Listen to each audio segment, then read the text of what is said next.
Hello, welcome to the next episode of Gilded Shadows. Sorry for the abrupt ending for the last episode, but we are going to pick up right where we left off with Charisse, who is Magnus's mother apparently. You'll receive the full details in your briefing. However, there are concerns about the lab these two are associated with. That's right, because we found out that our ex-boyfriend Trent was working in a lab that may have done or been doing experimentation, I guess human experimentation on espers, which is just great. Given this, sorry about that. Given the situation there, our ability to look into this is limited. It could make things worse, or make our relief efforts more difficult if either side feels threatened by an investigation. So we decided it would be wiser to begin planet side now that the opportunity has presented itself. What exactly are you planning for Trent's group? An interrogation? I can't imagine him getting involved with something like rebellion. He's the sort that cares more about his work than anything. Wouldn't you know, Morgan? He wouldn't do anything to jeopardize it.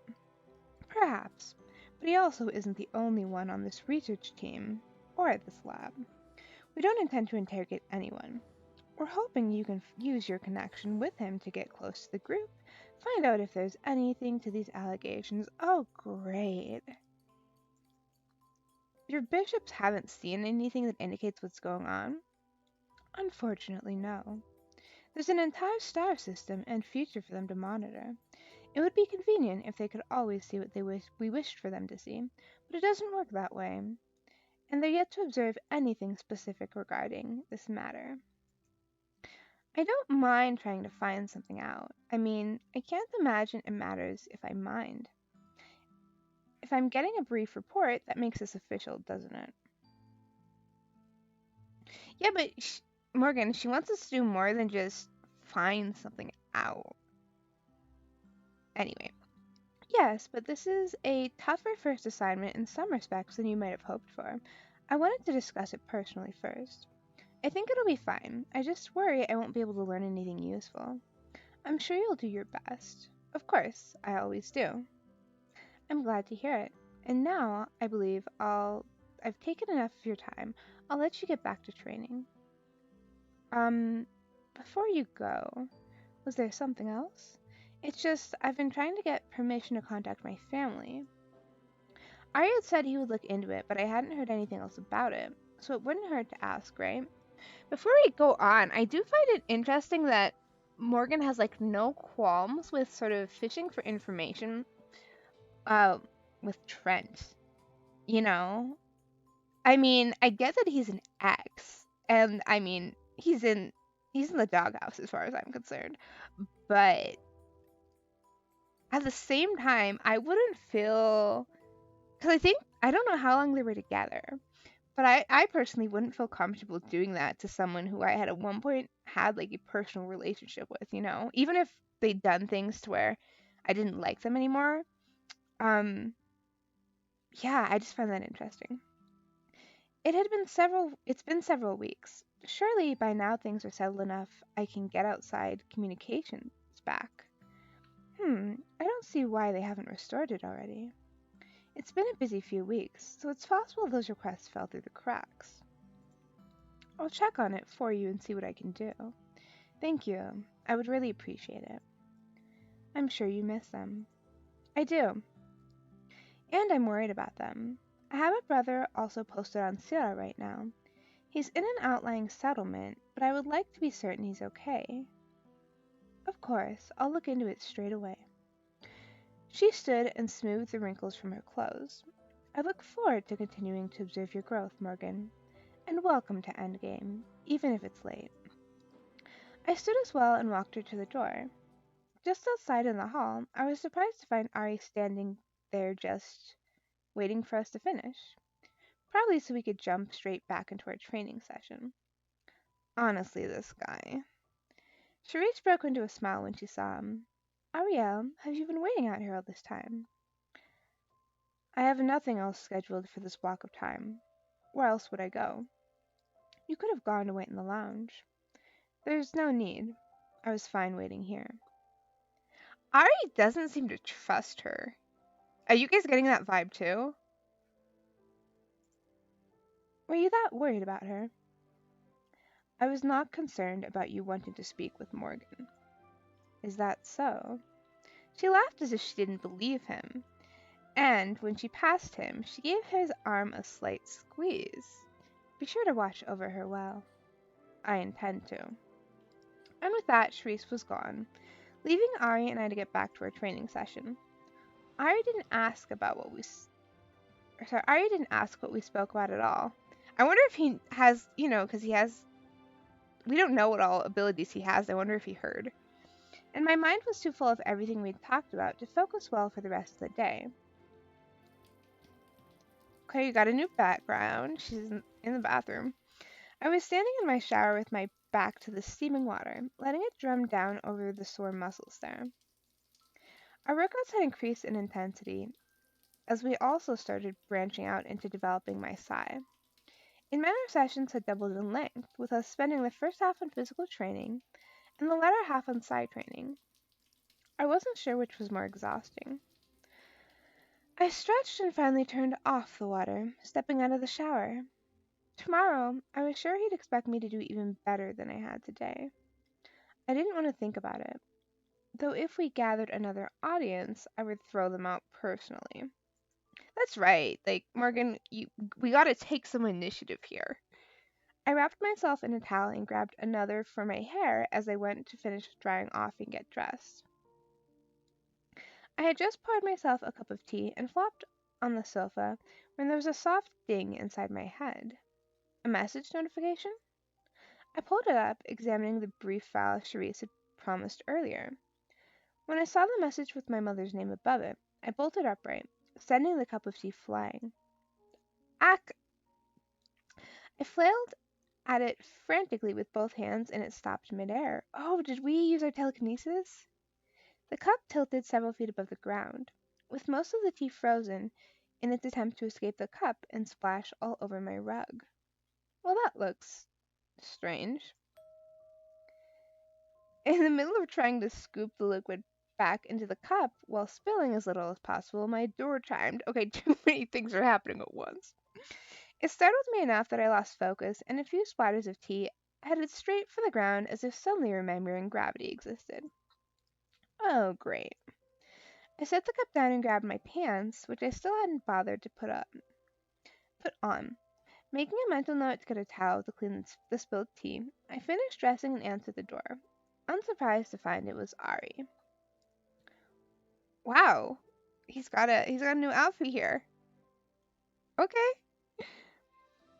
It's mostly because besides Ari and Vaughn, no one else visited.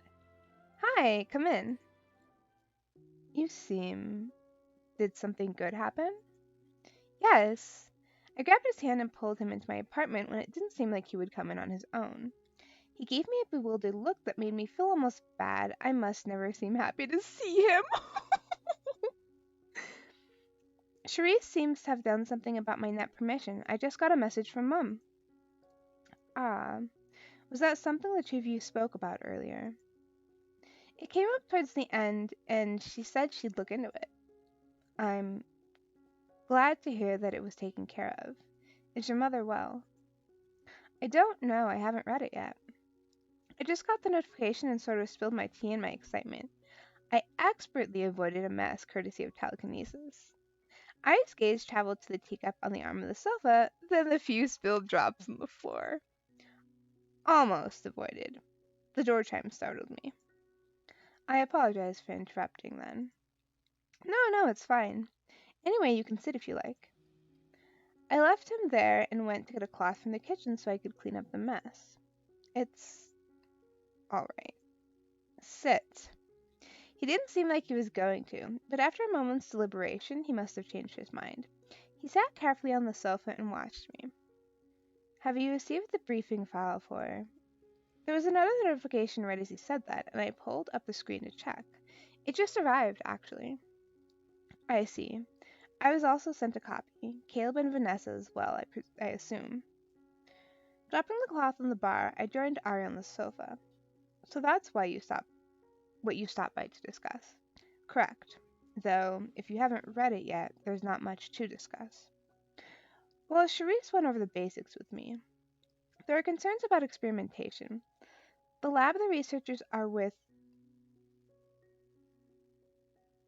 may have ties to the rebellion on Syrah. I need to try to find out if anyone in the group knows anything about it. Morgan, are you comfortable with this assignment? I understand you know one of the researchers. No, I haven't spoken to him or heard from him in a year, not since he left for Syrah. Morgan still sounds a little bit bitter.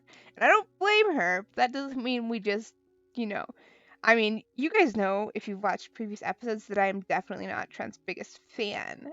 But that doesn't mean we just bury the boy, you know? Not quite, Ari. Were you classmates? In a manner of speaking, we were. Oh, they dated for 2 years? Okay, yeah, they dated for a long time. We dated for 2 years and lived together for 6 months. They lived together for 6 months. Wow. So yeah, I mean it wasn't just a casual relationship. I see. Is everything all right? I frowned, looking away. I noticed him clasping his hands together, tapping on the left one with the other. Yeah, he does. He has this nervous habit of tapping. It seems like. I did not realize it was that close a relationship. It's not close anymore, if it ever was. He left a year ago, and I haven't heard from him since. People who are close don't break up with each other that way. Can it be there are some unpleasant feelings there? There were. There still are, I guess. Maybe? I don't know. He sent me a card the day before I joined Endgame.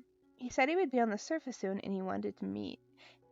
Morgan, Trent probably was wanting to kidnap you for his experimentation. See, like I said, I am suspicious of Trent. I don't trust him. I don't particularly like him given how he handled the situation with Morgan and their breakup. But at the same time, it just feels wrong to sort of be secretly fishing for information from someone we had a romantic relationship with for 2 years. I wasn't planning to take him up on it. So he reached out to you after a year of silence. Is that not odd? Thank you, Ari. Sometimes people do things like that, I guess. Maybe he just felt bad about disappearing without a word? Hmm. Actually, Trent is the only person who was aware I was an Esper. Not that he realized my rank or anything, but he suspected I might be an F class. He knew my test had come back negative for any physiological markers.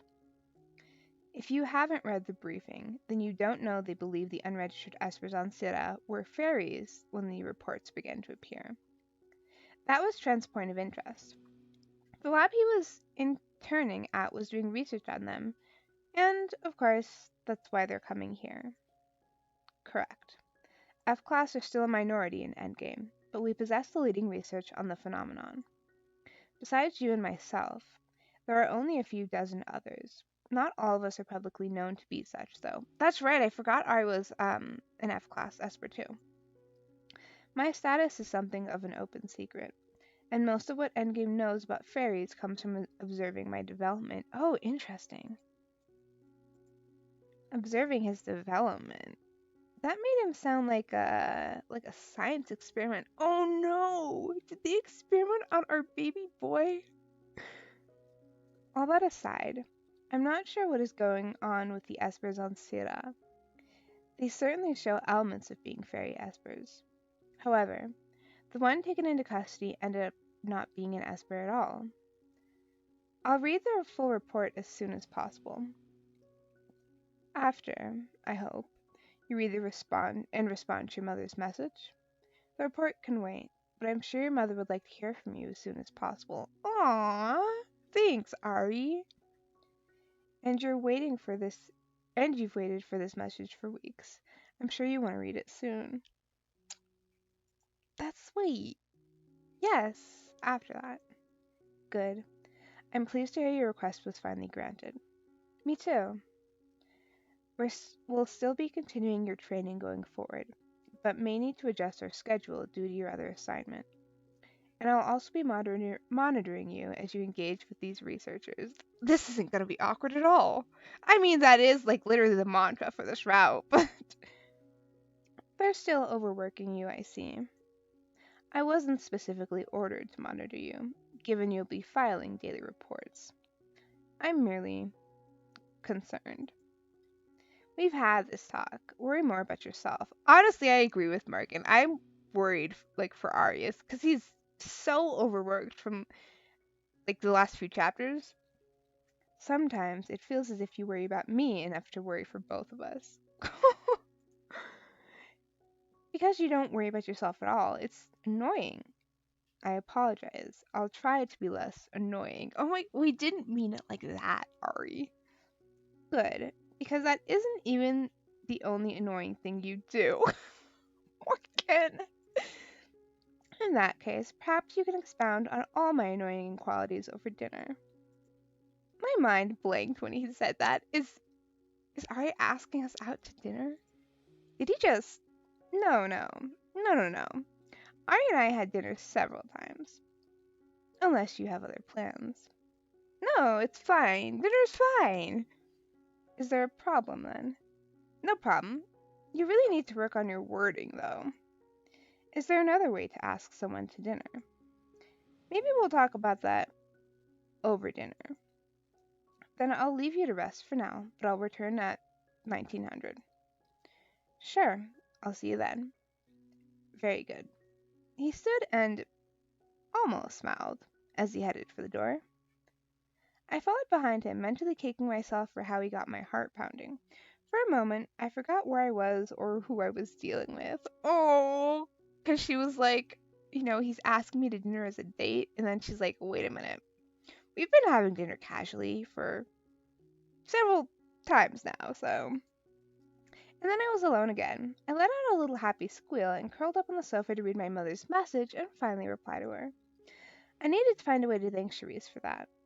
Maybe I'd ask Ari about that during dinner as well. Chapter 7. Past meets present. Is this referring to Ari and Trent meeting? Oh no. Oh, we've got a new outfit.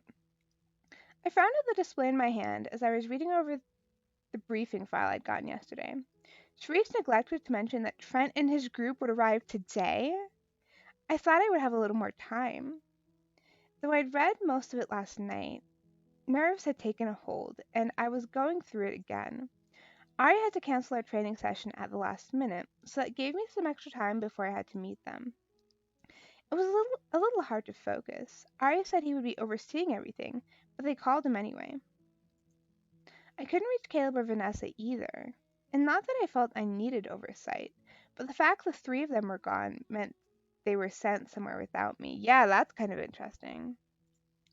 And I wasn't even informed. They still don't trust you yet, Morgan, that's the thing. Granted, it didn't matter whether or not they told me about it, but we were teammates, so it felt strange to be out of the loop. And it was frustrating being the only one left behind. I looked at the display again, trying to keep my mind on the task at hand. According to this report, Trent's group was coming to Endgame to look at research records regarding fairy espers. I already knew that part. Endgame had multiple tiers of access for the research division and their materials. Most were unavailable to anyone outside the organization. Some were publicly available to anyone who wanted to look over them. Somewhere in the middle was a selection of materials you could get proprietary access to if you had special permission, or some kind of official backing, like from the Unified Triad government, who was, of course, funding the research at Trent's facility. So that was how they could get a peek at things. They wanted to look at information Endgame had about the structure of F-class psi waves for the purpose of developing medical technology. It sounded like something Trent would have been interested in.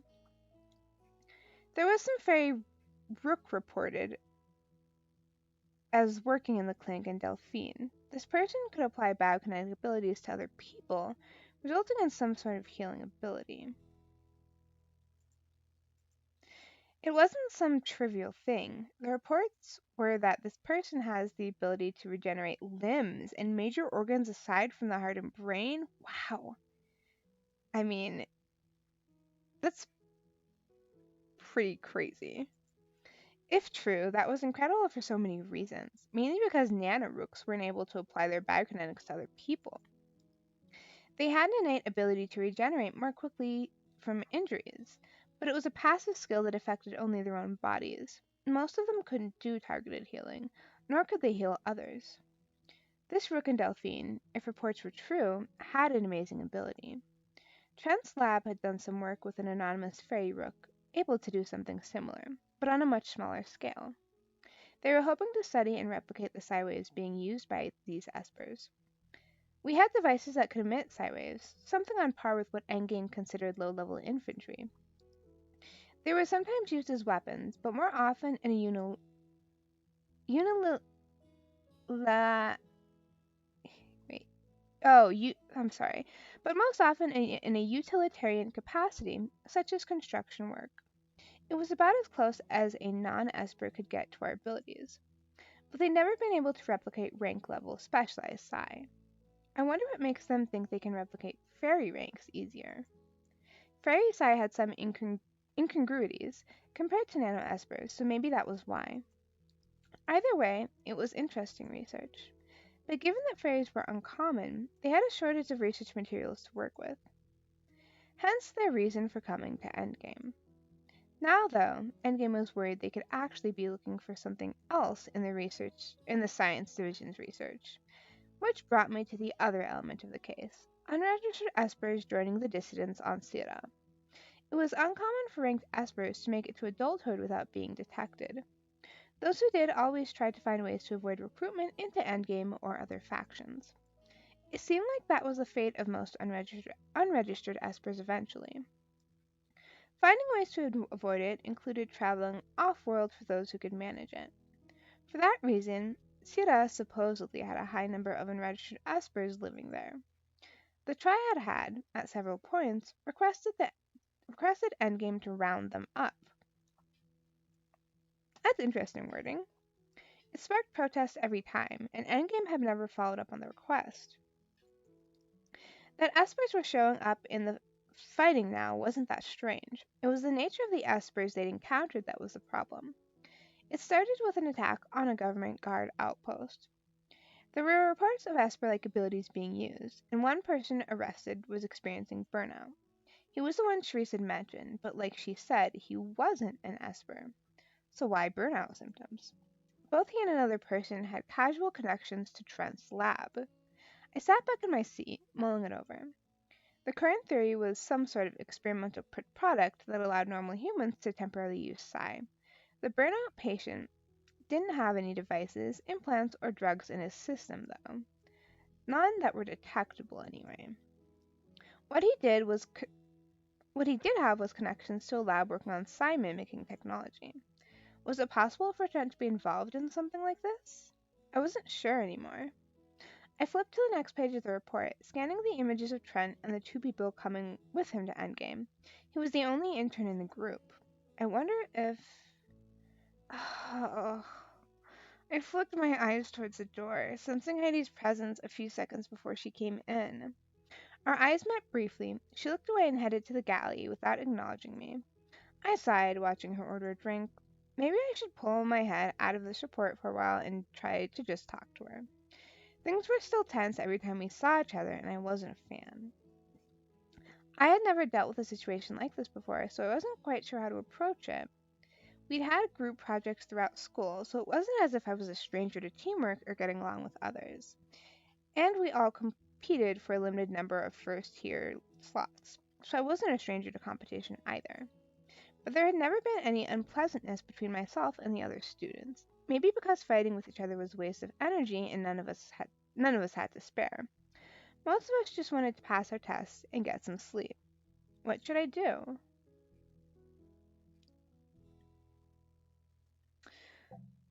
I'm saving. That's what I should do. I should save.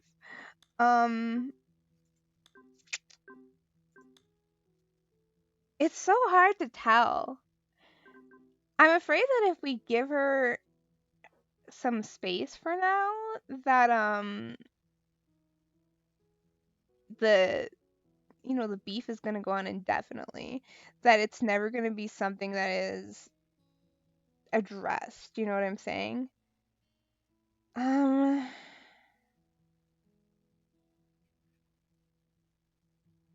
cuz like I haven't been in this exact situation, but I've been in situations where you're in a highly competitive environment and there is tension and animosity simply because of the environment. And for me, like what I did was I was typically just very like direct, but also tactful, I guess is the right word, and respectful. And yeah, I mean, I don't think just ignoring it is the right solution. I don't think that's ever the solution. Because if you have animosity with someone and you don't address it, it only grows. So let's try to talk to her to clear the air. I just need to talk to her. Setting aside thoughts of Esper experiments and whatever else was going on in the outside world, I needed to be able to get along with other agents here. Heidi got her drink and sat at the table across the room. After a moment's deliberation, I joined her. She looked up when I reached her table, seeming both surprised and annoyed. Well, I can't exactly be shocked by that. May I sit? If I say no, will you leave? Heidi, come on. Let's be friends. Come on, girl. I expected that kind of answer, but I sat anyway and gave her a slight smile. No. She huffed in annoyance, but didn't move away. I knew you would do that. I just want to talk to you. Well, I don't. And I wanted to thank you for your demonstration yesterday during my training. I don't know, Morgan, if it was the best idea to bring that up. Because we kind of owned her. Like, with, our hole in the wall. We should avoid any references, I think personally, to situations where she would feel that sense of competition. Why? Because it made you look better when you were able to pull off a decent cyburst right after that? No, because watching you helped me figure out a way to improve on what I was doing. If you hadn't demonstrated, I wouldn't have been able to pull off that decent cyburst. She seemed surprised when I said that. A frown passed over her features as she looked away, chewing her lip. It's not like I was doing it to help you out. I only did it because he asked me to. We know you've got it bad for Ari, but I don't think the boy is interested, Heidi. Maybe that's true, but I wanted to thank you anyway.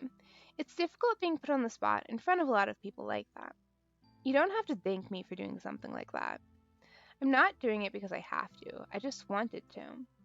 For a moment, neither of us said anything. I half expected her to get up and leave. Instead, her eyes went to this display I'd put down next to my cup. Is that an assignment briefing report? Yeah, I got it yesterday and was taking a last minute look at it. What, are they giving you some puff assignment to show you off or something? I'm not sure if I'd call it a puff assignment, but they aren't throwing me out into a combat situation or anything. Lucky you. I don't know about lucky. I guess it's all I'm capable of right now. I know that better than anyone. She said nothing to that either. Listen, Heidi, I get that you're upset with me for being here, for taking the position you wanted, for taking the tutor you want. Morgan, why are you bringing all that up? If we're trying to extend an olive branch, maybe focus on, oh, I don't know, points of connection or things that you admire about her or ways that you can help each other instead of all the reasons she dislikes you. And I'm sorry those things happened. She slipped lower into her seat without saying anything, like a child sulking. I realized again how young some of these agents were. You're really going to just apologize like that, like it changes anything? I don't like that you're upset with me. It's ridiculous that we've been walking around frustrated, glaring at each other, making snide remarks. It makes more sense to talk about the issue, doesn't it? It's not like talking or apologizing will change anything. You're right. It won't change that I'm here, and it won't change the rank I have. But just because that's true doesn't mean we have to compete. I mean, we could help each other out instead. Okay, see, you should have led with that, Morgan. Like you helped me yesterday. And how are you going to help me? Well, you want to train to become a queen rank. I gestured at myself. I am one of those, if you didn't notice. I noticed, trust me. Everyone's been talking about it nonstop since you got here. I'm still learning, but at some point I'll be able to help you with your training. You help me? Do you even know how you do anything you do?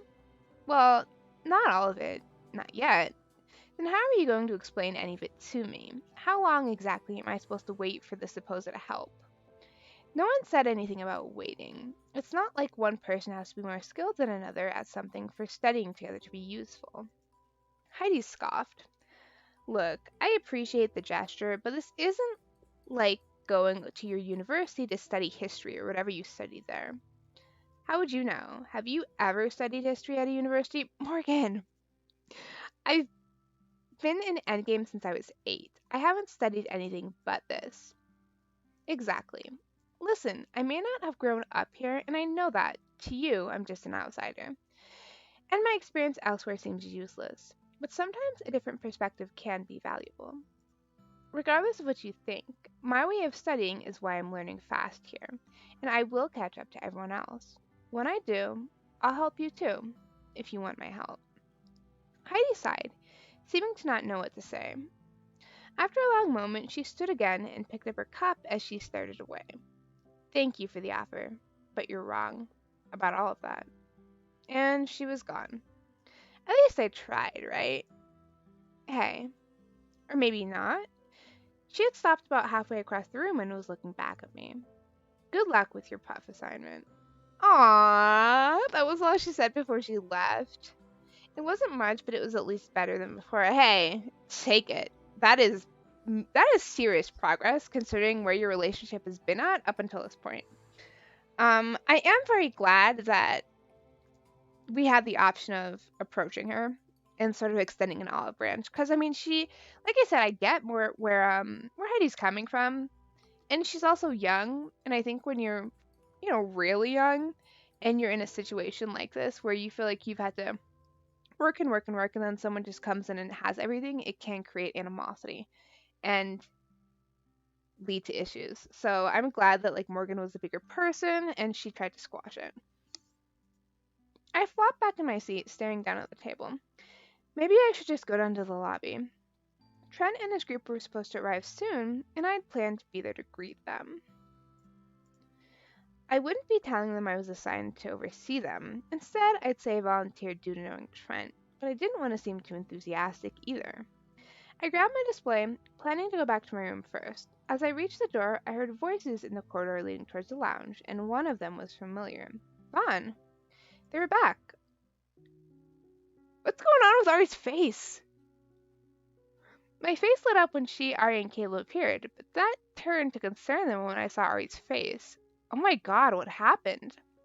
It's nothing to worry about, only a minor injury. Half your face is covered by a nano healing web.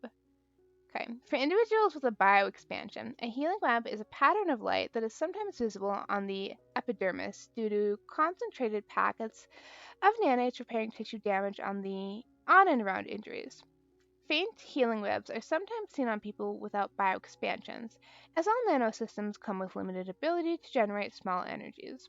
But the healing webs on those with bioexpansions are bright enough to be seen clearly on the skin and can cover huge portions of the body if one's injuries are severe enough. What happened to our baby?